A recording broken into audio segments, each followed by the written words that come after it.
La hipertensión arterial es la causante de más de la mitad de los infartos y derrames cerebrales, y es una asesina silenciosa porque no da síntomas ni produce dolor. Y por eso se estima que solo el 14% de los hipertensos tienen la presión bien controlada. En este vídeo te explico qué es realmente la presión arterial, qué niveles son los óptimos y qué hacer para lograrlos. De manera muy sencilla, la presión arterial es la fuerza con la que la sangre empuja las paredes de tus arterias cada vez que late el corazón. Y se mide con dos valores distintos. El más alto es la presión sistólica, cuando el corazón se contrae, y la más baja es la diastólica, cuando el corazón se relaja. Y la presión arterial elevada es tan peligrosa por varios motivos. Primero, la presión constante y elevada sobre las arterias produce un estrés mecánico que daña el endotelio. Y como vimos en otro vídeo, si el endotelio está dañado, será más probable que partículas ApoB se incrusten en él y disparen la cascada inflamatoria que derivan las peligrosas placas de ateroma. Esto, junto a la rigidez que van adquiriendo las arterias, hacen que el corazón deba esforzarse cada vez más para vencer la resistencia de una mayor presión arterial, y la fatiga constante puede derivar en insuficiencia cardíaca. Y por si esto fuera poco, la presión elevada daña también otros órganos como los riñones, los ojos y el cerebro. Y por todo esto debemos vigilar nuestra presión arterial y tomar medidas si está elevada.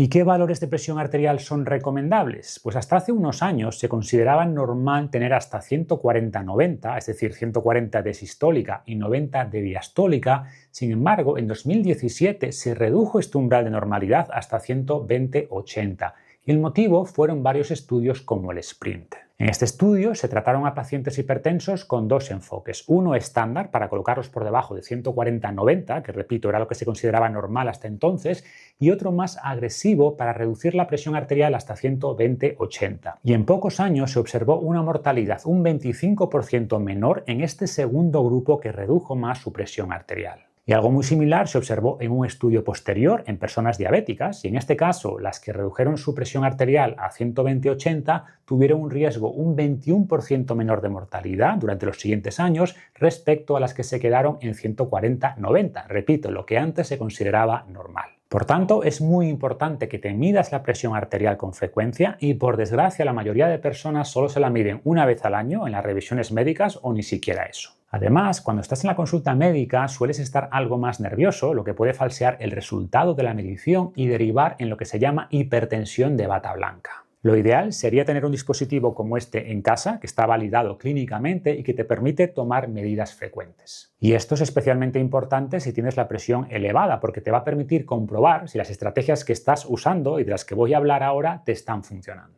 Y en promedio, si tienes hipertensión, por cada 10 milímetros de mercurio que bajes la presión arterial sistólica, vas a reducir un 20% el riesgo de evento cardiovascular, un 27% el riesgo de ictus y un 13% el riesgo de mortalidad.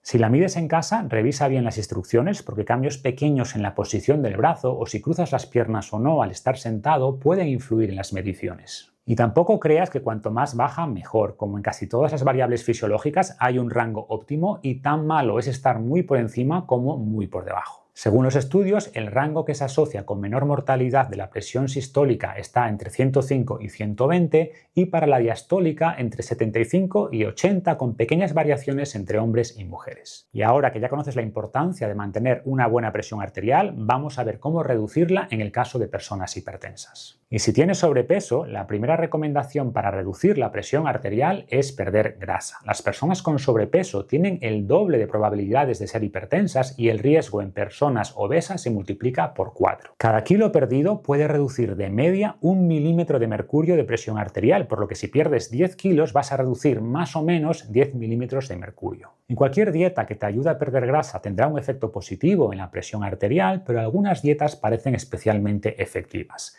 Las más estudiadas son la dieta mediterránea y la dieta DASH. Por ejemplo, las personas que siguen una dieta mediterránea tienen un 37% menos de probabilidad de tener hipertensión.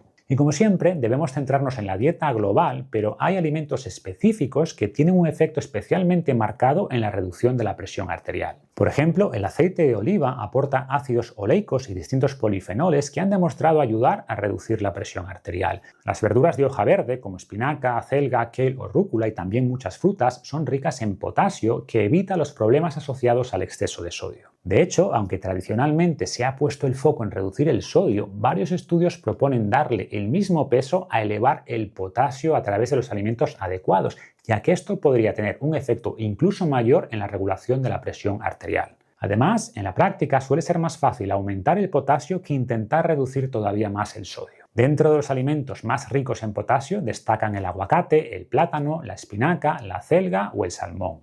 Son también interesantes los alimentos que elevan la producción de óxido nítrico, una molécula vasodilatadora que reduce la presión arterial. Por un lado, destacan los alimentos ricos en nitratos como la remolacha, el apio, la rúcula o las espinacas. Y varios estudios confirman que el zumo de remolacha o su extracto ayuda a reducir la presión arterial, especialmente la sistólica. Y si nos fijamos en esta imagen, vemos que los nitratos se convierten en nitritos gracias a nuestra microbiota, tanto oral como intestinal, y son esos nitritos los que dan lugar después al óxido nítrico. Por desgracia, muchas personas usan enjuagues bucales que dañan la microbiota oral, reduciendo así la producción de óxido nítrico, y varios estudios confirman que el uso diario de estos enjuagues se asocia con más riesgo de hipertensión. Y la otra vía para elevar el óxido nítrico es a través de la arginina y su precursor, la citrulina. La citrulina es un aminoácido descubierto en 1930 en la sandía o Citrullus vulgaris en latín, de ahí el nombre que se le dio a este aminoácido. Los estudios confirman que efectivamente el consumo de sandía ayuda a reducir también la presión arterial. El siguiente alimento que eleva el óxido nítrico es el cacao, gracias a sus flavanoles que mejoran la función endotelial, la producción, como digo, de este óxido nítrico,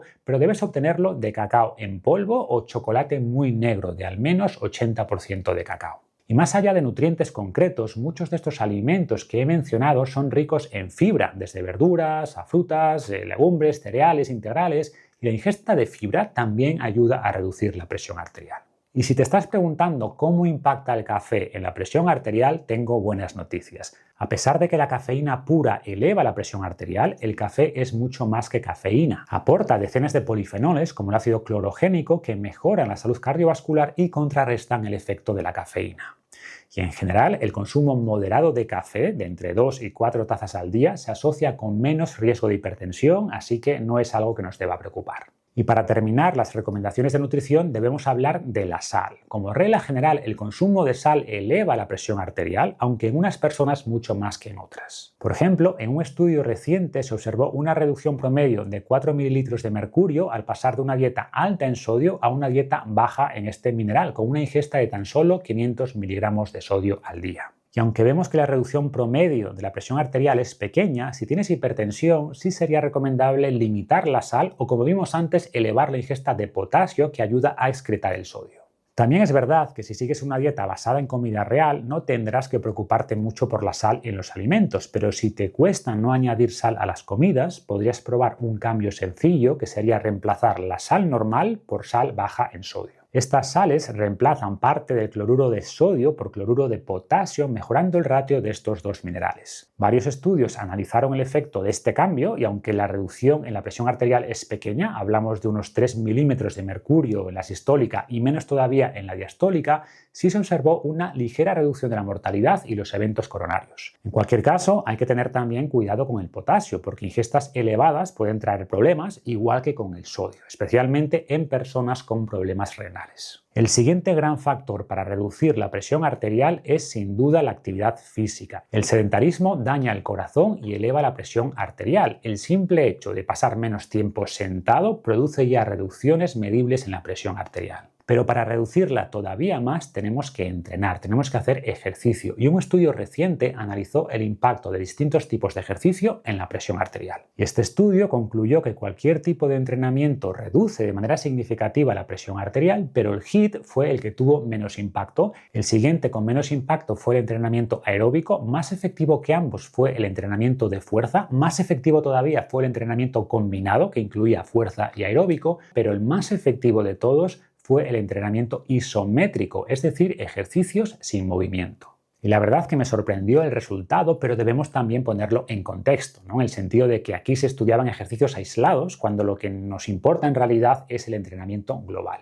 Y mi recomendación sería incluir tanto sesiones aeróbicas como de fuerza y en estas últimas realizar al menos un ejercicio isométrico por sesión al fallo muscular, como planchas abdominales o sentadillas isométricas contra la pared. La siguiente recomendación para reducir la presión arterial es poco practicada y es exponerte con frecuencia al sol. Las personas que evitan el sol tienen un riesgo un 41% superior de sufrir hipertensión respecto a las personas con mayor exposición. Y aunque se apunta a veces al papel favorable de la vitamina D sobre la presión arterial, el responsable principal parece ser de nuevo el óxido nítrico, que también es sintetizado cuando nos exponemos al sol. Y por eso la propia Sociedad Europea de Cardiología reconoce los beneficios del sol en moderación para el corazón.